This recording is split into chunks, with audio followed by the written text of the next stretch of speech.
আসসালামু আলাইকুম। কেমন আছেন বন্ধুরা? আলহামদুলিল্লাহ আমিও ভালো আছি। আশা করি আল্লাহর রহমতে আপনারাও ভালো আছেন।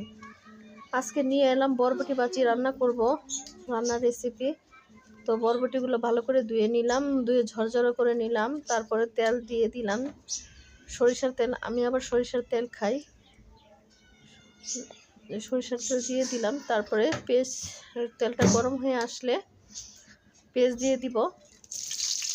আর কাঁচামরিচটা পেকে গিয়েছে, তারপর তো ফেলে দেওয়া যায় না, তাই দিয়ে দিলাম কাঁচামরিচটা। আর তারপর ভালো করে লাগা দিয়ে বরবটিগুলো দিয়ে দিব, একটু হলুদ দিয়ে দিব, হলুদ দিয়ে লাড়া দিয়ে তারপরে একটা ডিম দিয়ে দিব। ডিম দিয়ে বরবটি ভাজি করব। দিয়ে দিলাম ডিম।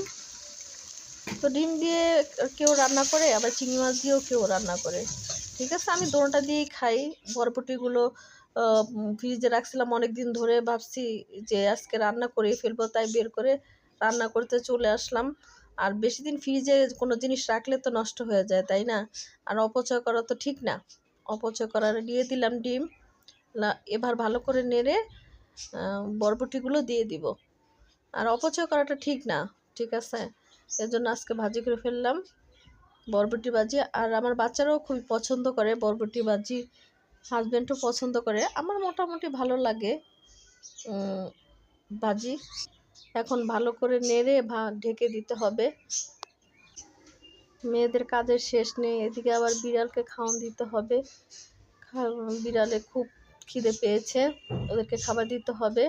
আমার আবার বাড়ির সাথেই মাদ্রাসা, কোনো কিছু ভিডিও করতে গেলে অনেক আওয়াজ হয়, তো খুবই কষ্ট হয় আমার ভিডিওগুলো করতে।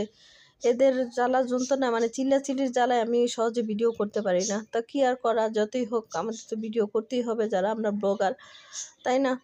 বাজিটা প্রায় হয়ে আসছে। বাজিটা নামিয়ে আমার বিড়ালদেরকে খাবার দিব। দেখুন আমার হয়ে গেছে বাজিগুলো, কত সুন্দর কালারটা এসেছে। আপনারা এভাবে রান্না করে খেতে পারেন, খুবই ভালো লাগবে। ভালো থাকবেন, সুস্থ থাকবেন, টাটা, বাই।